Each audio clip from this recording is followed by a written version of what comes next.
I want my milk and I want it now. I want my milk and I want it now. I'll kick and I'll squall till you bring me my oil. I want my cod liver oil and I want it now. I want my vitamin drops and I want them now. My name is Tom Mulholland, and I'm the fourth generation owner of Mulholland Grocery in Malvern, Iowa. Back in the 1870s, my grandfather opened the Mulholland Company. Where's your magnifying glass? We should be wearing our white gloves anyway. This is another cool one. Look at that. Oh, this is a good one. Look at this. Look at the cars. Isn't that cool? I don't know when this was Looks taken. like 50s. This looks more modern. Look at that. In front of the store. I'll be darned. When my grandfather retired, my father and the meat cutter became partners in the store. Oh my gosh. I grew up a block away, and I would pretend that I was working, or I can remember crawling around trying to find money under the shelves. I started working there in high school, carrying out groceries. He was handsome. Yeah. I've been here my whole life. People talked about my grandfather or my father and the way they cared about the community and the way they took care of their customers. And, that's the thing that I've been taught by generations, is to take care of your friends. And, it's part of small town life. Good morning, Malvern and all of Southwest Iowa. Tom Mulholland at Mulholland Grocery. Many requests lately for the Folgers K-Cups, our fresh ground beef. We've made fresh brats. I had a request last week from somebody for the barefoot peach. Mulholland Grocery is the staple of this community. It was built, in the 1800s or something, but long before we got here. And it's always been here, and it's always been good. Tom, he had a heck of a good meat trade out of the store. Had good meat. He had a lot of people coming from all over to get a lot of his meat. Mr. Mulholland knew everybody in the county because they'd always come in and shop. It's just like our right hand. we need to run in and get this and get that. With all my kids, a milestone was if they were old enough to cross Main Street to get to Mulholland's and pick something up for me if I needed it. We really, really miss it. The whole town misses it.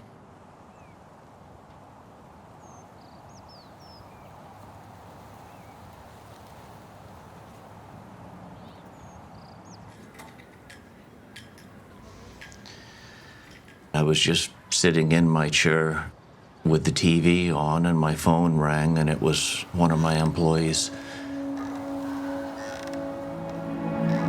And he said, "You've got to get back down here."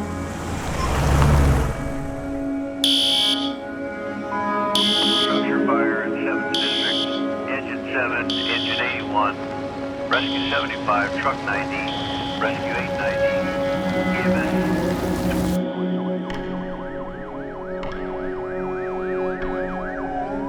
I remember that date right here. Let's see. Dig? Yeah. Oh, here it is. Sometimes you get calls really fire. This was really a fire.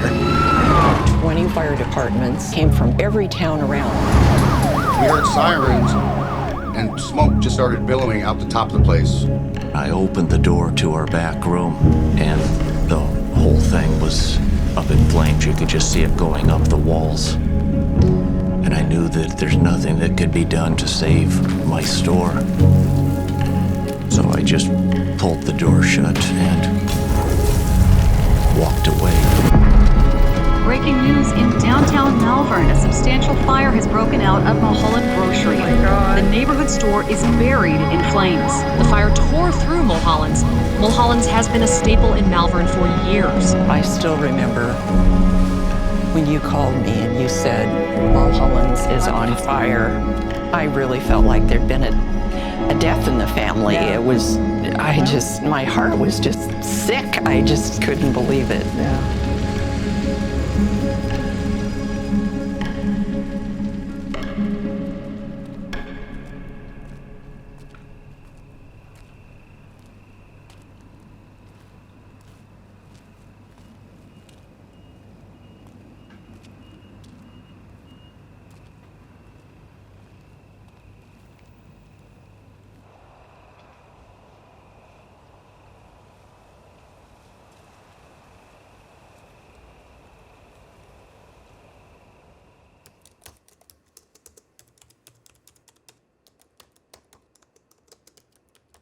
I put a post up the next morning that said, my business was destroyed by fire.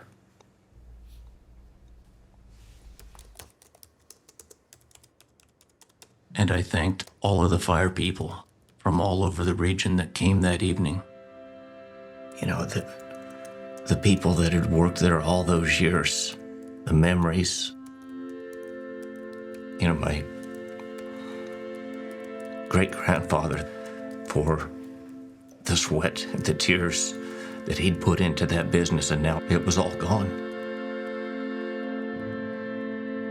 If these bricks could talk, they'd tell a century-long story of dedication to the Malvern community, passed down through 4 generations of Mulhollands before a tragic fire raged last night, leaving this small Iowa community without its cornerstone. Owner Tom Mulholland is still processing the loss, while Malvern residents wonder what this means for the future of their town.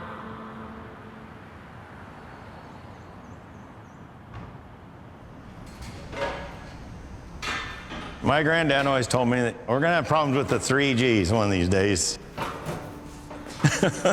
Garbage, groundwater, and groceries. And that's what he always preached. I'm coming to believe what the older generation says. A lot of times comes true. So our closest grocery store is 17 miles away. About 10% of Americans don't have access to a grocery store that sells fresh food. The only option is left with convenience stores. I mean, you need fresh food in order to... Makes finding fresh food next to impossible. Food deserts exist in every state, impacting... Many kids don't even know their food comes from the ground. It's expected to come out of box. You know, they don't know the food, where it comes from, that it has to be grown. They think food deserts are described as... Over the past decade or so, the term food desert has become big in my industry. And that's what my community has become, because they don't have the access to the fresh products. The town's either growing or it's dying, and if it has a grocery store, it's got a chance. When you lose the grocery store, now these people, where they used to maybe drive 10 or 15 miles to come here, they might have to drive 20 or 30 miles or more. And the old folks, it's a real loss for them. When I first came into town, you pop over the hill by Casey's and you look down and you see this vacant kind of a hole with a skeleton still there.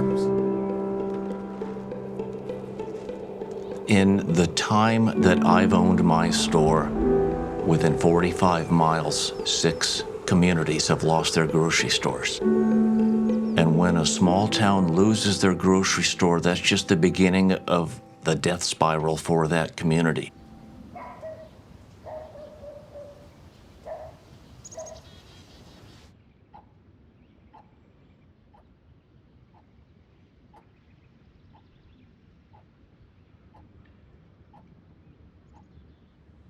I'm getting older. I've got classmates that are retiring. You know, I'm not a young man anymore. And I just didn't know if I had it in me. But the outpouring of concern from my friends from across the country, all of these online friends that I met in the small business group, we're so sorry. Can we do anything for you financially, moral support, advice? The group has brought us all together as small business owners. But what can we do to help your community? This is why we do this. That's what a network is about. If there's a company, it's a community. This is the woman that got me. All he could think about was Mrs. So-and-so and how she was going to get her groceries because there was nobody else within a certain number of miles. For him to be that genuinely selfless and think of others when his whole life is crumbling. So I hope, Tom, through this, you are learning to let us fill your cup the way that you filled ours. Well said. Tom's mental state that I remember right after the fire was a lot of disbelief and shock.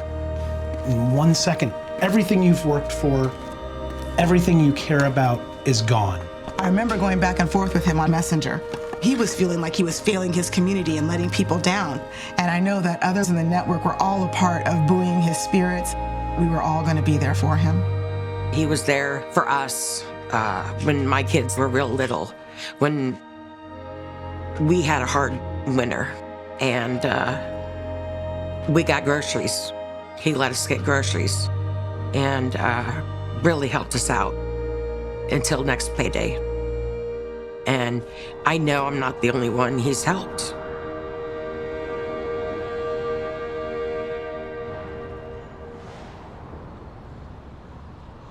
The day after the fire, I called Tom and I talked to him, and I knew he was devastated, heartbroken. And I said, Tom, you've only got two options. You take the insurance money, you fill in the hole, and you mow it. Or you rebuild a business, run it for 7 or 8 years, and sell a business that's good to this town.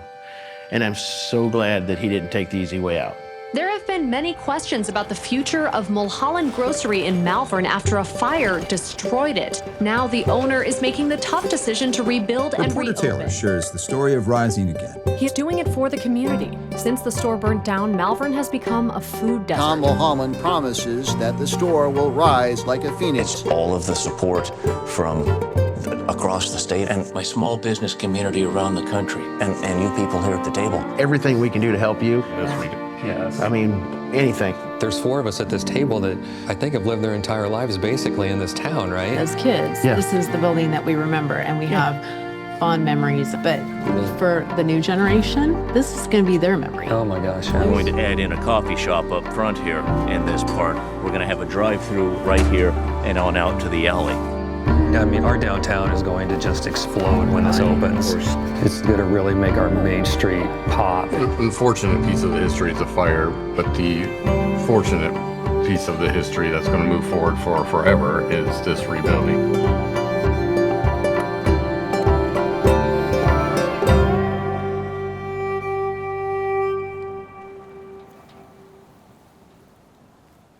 My father, Gordon, taught me that you take care of your friends, neighbors, and the people in your community.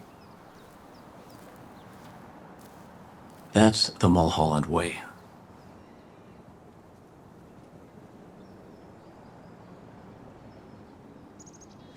I can remember a time or two where a customer called me Gordon instead of Tom. And it made me smile.